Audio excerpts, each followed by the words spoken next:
Hello people of the interwebs, it is me, Merms Minecraft, and we're back for another episode of the Create mod.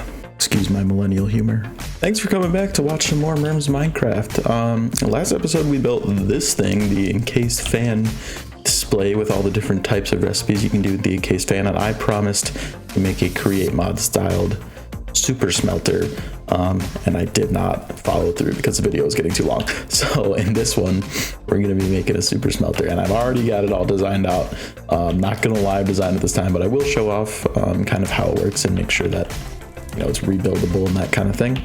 And it's going to go right down here in this little area I've built. So I'm going to get going on that, and maybe I'll do a little commentary on what's going on and why I'm doing the things I'm doing in the build. First though, I'm gonna have to put our workshop area here to work, as there's quite a bit of crafting create mod things that I'm gonna need to do here, so I'm gonna get cracking on that.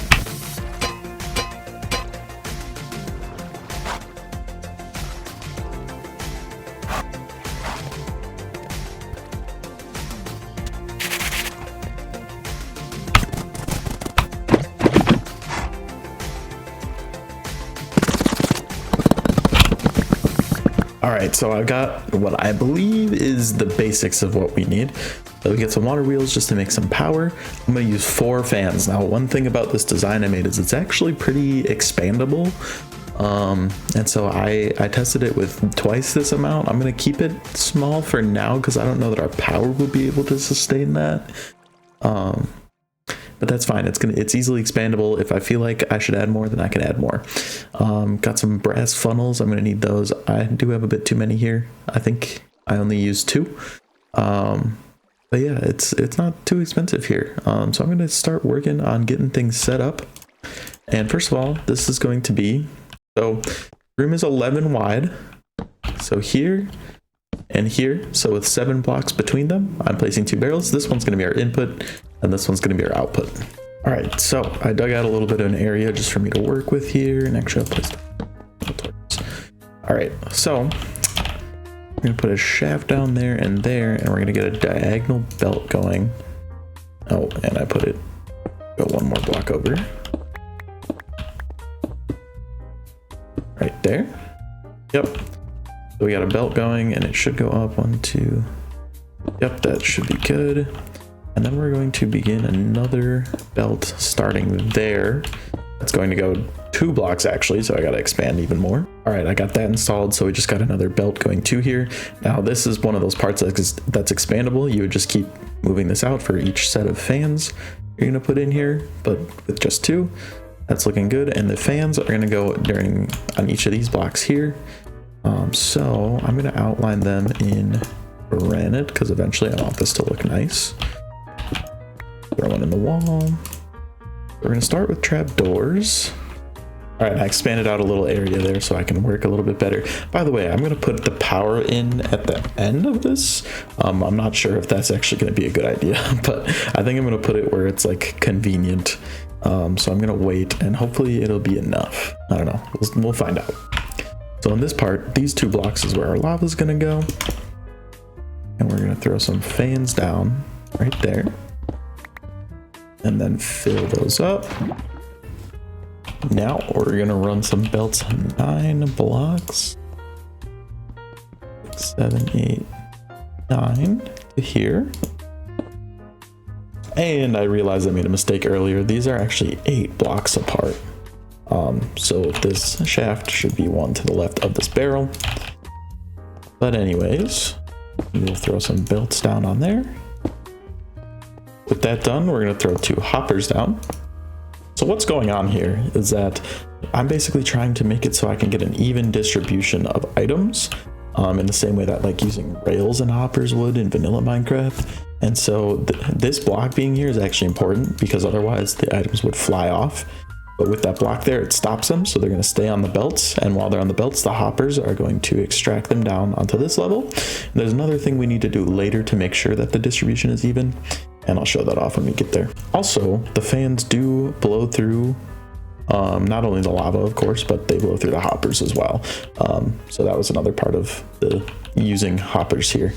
Then I'm throwing in some belts over here as well. This is going to be where our items end up on once they're done. And then the next set of fans is going to go right here. So there's 2 fans blowing on each of these rows. So at this point, with both of the fans sets installed, this is what your build should be looking like. And that is also pretty much all of the legwork here. I will say you got to throw a brass funnel on that one, an andesite funnel on that one. A brass one will do also, it doesn't really matter, but andesite's cheaper, so there's that. Now I'm gonna hook up power to everything. Now something kind of important, this whole thing is built around the fans going at 128 RPM, and I'll just tell you how to figure that out really quick. You can see I got these things here called the engineer's goggles, which I crafted really quick. The golden sheet and a couple of stuff. It's an equipment item, and it just shows you some information about things. 256 stress units, that's what that means. So that's not your RPM. Stress units are actually calculated by RPM times what's called the kinetic stress impact. You see it right there. So it says 2 times RPM, meaning you divide this by 2. So they are running at 128 RPM right now. That's what you want, because that's the exact length that the fans are blowing. And if it were to be higher or lower, especially lower, you don't want it to be lower because then it wouldn't make it all the way across the belt. Okay, so I got the rest of it set up here, just with some normal, you know, gears, gear shifts, gearboxes, all that stuff, to get our power over here. So these guys don't have to move very fast, but this one you actually want moving pretty fast. I have this also going at 128, because the items coming off here need to go pretty fast so that they don't get backed up. But this one, it doesn't really matter.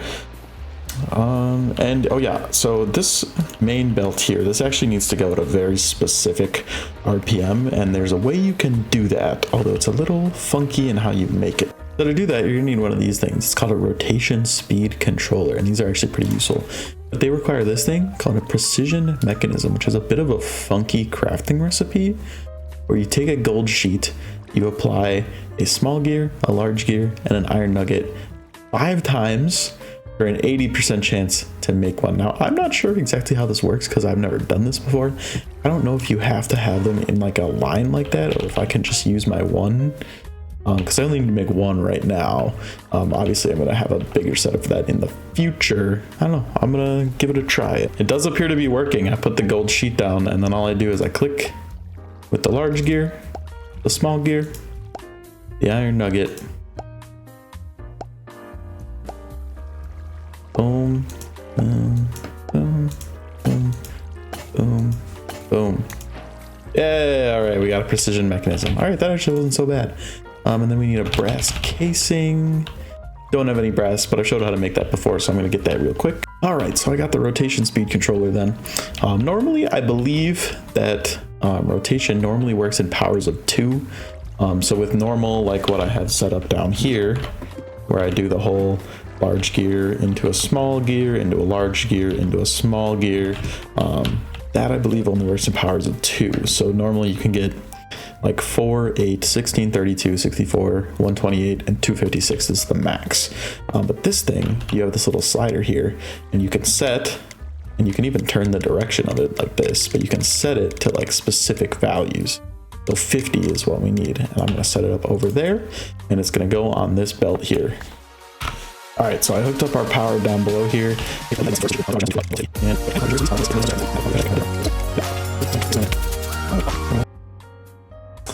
I see now where I was going wrong. That's just an input. What actually happens is you connect a gear up to the top, and that's the one that gets changed. So now you can see it's much slower. Before it was going at the 64. So if we do this and turn it up to 50 that way, boom, that is what we're looking for. And actually, I think that's functional now. Last detail, I was talking about the even distribution up here. So the brass fans by default, they take items out a stack at a time, and they like clump together. And so what would happen is the stack would go up here. It would go down to this hopper, the full stack of 64, and then it would only go down this end line. And so what you need to do is you need to take 64 and divide it by the number of fans you're using, or the number of lanes, I guess. So we have 2 lanes. So what we want to do is go on here, and if you, what is it? Hold right click. Yeah. You can set the extracted amount. So we're going to do exactly 32. And that way it'll come out in clumps of 32. So if we put a stack in, it'll go evenly between these two, evenly distribute on the hoppers, and go down to the end. And now I think let's give this a whirl and hopefully it works. I'm gonna throw in a stack of cobblestone. And boom, it goes up there. It's distributing across our hoppers. It gets to the end and it's stone. And it's coming right here in the barrel. Yep, that is exactly what I was looking for. We got a functional super smelter, everybody. And like I said, it's expandable. So all you really need to do if you want to expand this, well, first of all, I would need to probably increase my power generation, but you just do the same thing with the fans. And all I really need to do is extend this chain drive by another one. You make another lane here. You extend that and that, these two belts over to another lane. And then you do another set of fans over here. And that is all you need to do to expand it. So yeah, I'm pretty cool too though. Maybe I'll expand this in the future, but yeah, I mean, this is totally designed by me, by the way. I mean, with a little bit of Googling to figure out some mechanics, but I'm pretty proud of what I did here. Create mod is really fun. I mean, they call it create for a reason. Creating things like this, it's very fun and it's very intuitive. Minecraft Redstone, you know, very famously a bit hard to grasp for a lot of people, but I think Create Mod did a great job here and really made this a lot of fun to make. All right, and with the super smelter now built behind me, this room is a bit of an eyesore, so I'm definitely going to go to work here and pretty up this room. I'm going to put all of this behind glass so I can watch as my items are going. It's going to be pretty cool. All right, I've prettied up the area. Got some glass going on in a window here so you can look in and see your items going. Put some glass in there just for now. Decorated up. I used paintings, which I thought was interesting. Little plant. This is the nether. I forgot what those are called. Red, crimson something or other. These crimson roots. I think those look really cool in the plants. So yeah, and then we got those. Some lights up there. What the heck just happened with my mouse? That was interesting. Okay, and then some storage over here. Just on both sides in case, you know, I'm smelting a ton of something and I want to put it somewhere. I don't know that I'll ever actually use those, but whatever. Needed something interesting on those walls, and then just the staircase going right up. And there we go. One other random little thing. I also finally installed the little horse stable I wanted to put here. I just made it a little overhang. They're not really confined very much at all. I just put them on a lead in these fences in the center here. For some reason, they love to stand on these leaves. I don't know why. Like every time I put the horses up here, they do that. But if you remember, I banned elytra in my world. I will not be using elytra. So horse travel is going to be pretty useful for me and has been my main way of getting around in the long distances in the large biomes world here.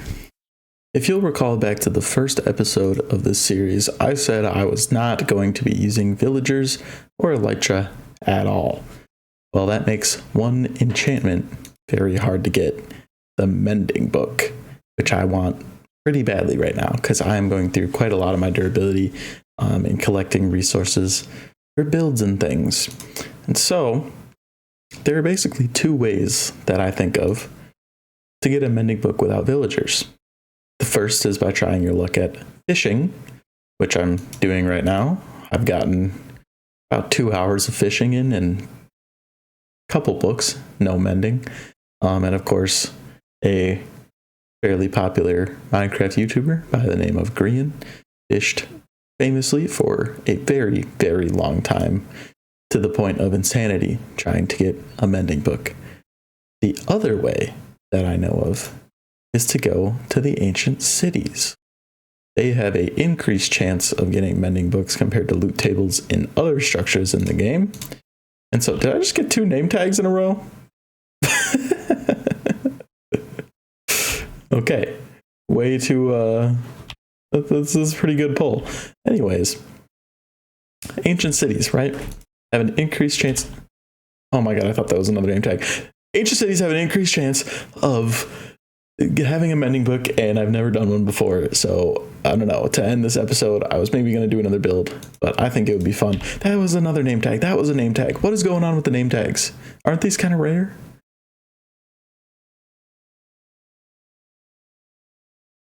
We're going to the ancient city.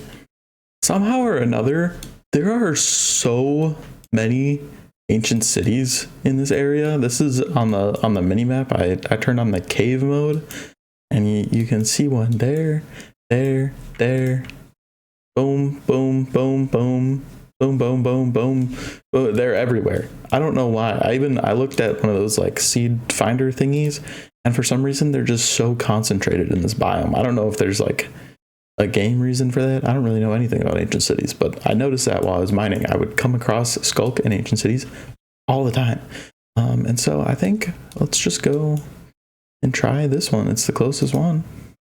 At a waypoint there, and yeah. All right, everybody, I got a stack of wool and I came on down to the ancient city. I immediately see a chest right there. I'm so scared. I've never done one of these before. I don't know, like, because I know. Okay, let's do a little test. Does this doesn't set off the shriekers? Okay. Oh, this is nerve-wracking. Hope there's a mending book in here. All right, chest number 1. I know there's no shriekers around. I'm just gonna open it. Oh my, this is some good loot. Swift Sneak 3 already. That's the max tier, isn't it? Or protection 4, unbreaking 3. Oh, those are better than my. I might as well just swap them. Dang. Also, I saw that my equipment changed there, set off the sensors. Oh my, I gotta be real careful. Oh my god, I see shriekers in a couple of places. Scary. Over here, I opened this chest with this wool and it still set off a sensor. Luckily, there's no shriekers over here, but oh my gosh. And then I stepped on one too, and that also set it off. I don't know what sets it off. It's scary. Okay, I opened another chest over there and learned a bit more about how the wool works. It's really, really line of sight. Not seeing any here. Yeah, okay, I could just open that one. Got mending on those. Yeah, I can at least put it on my pants then. This is all Pants City in here. What was this? So Sneak 1? Is that even worth taking? I already have 3. Yeah, whatever. Okay, now this one is super scary because I see the shrieker right there. Sensors everywhere. So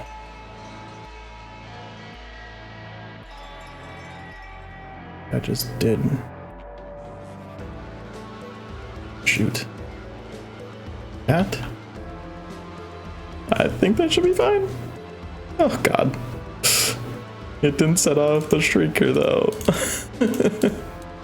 I'm getting lucky, but oh my god. And more amazing pants for some reason. They just love the pants here.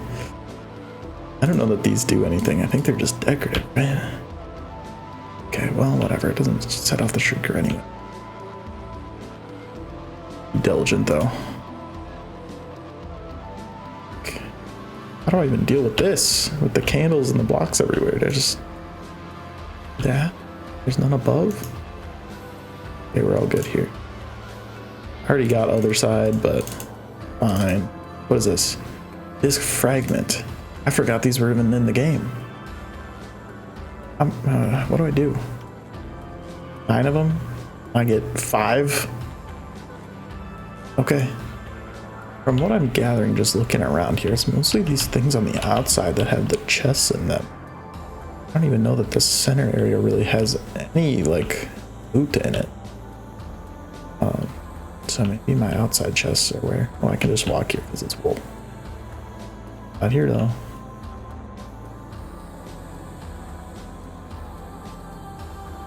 Okay. I've now discovered you can also break the wool blocks and it still won't set them off, honestly. Mark my words. Maybe not mark my words. The right phrase here. Basically, I'm confident. Why, hello there. Okay, I'm gonna test something because there's there's several shriekers here. Okay. I'm basically just gonna see if there is... if I can just block out the shriekers. Right, this should block out the shriekers. Oh. Okay, it went off. That's number 1. Let's Still not too scared though. Okay, you may have noticed right after doing that, I closed the chest and then that set it off again. I'm so stupid. So we got 2 now. Okay, well, as it turns out, I have set off the warden. I don't think it knows where I am.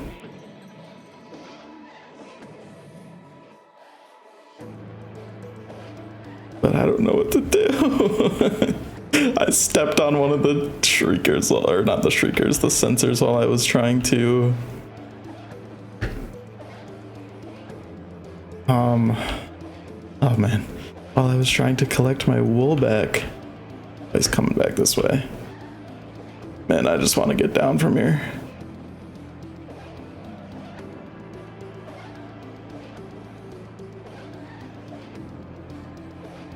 Doesn't know where I am? It's like kind of following me.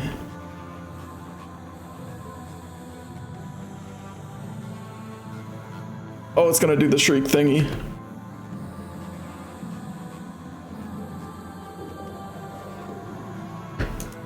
Is this gonna kill me? Or get me killed? Gravel, are you kidding me? Ah! Oh my god. Okay, well, the bright side of that is that I think I got my stuff to a spot where I can reclaim it easily. Oh my god. So, tough situation. The pickaxe that I grabbed to dig down actually did not have enough durability, and so I had to quickly, like, pull back up and craft a stone pickaxe. Well, it's gone. All my stuff is gone. All the stuff in the backpack, the enchanted tools, the enchanted armor. And here I was so confident. So confident. Well, that's just sad. I feel like now I got nothing to lose. I might as well try and go get like some cool pants or something. I don't know. And there's some cool pants on the very first one. What is it with this place in the pants? It's fire protection though, so you know what's even worse? I didn't even get a swift sneak book on my look at the last few chests in there. So my next time, I won't even get to walk around faster. This is messed up.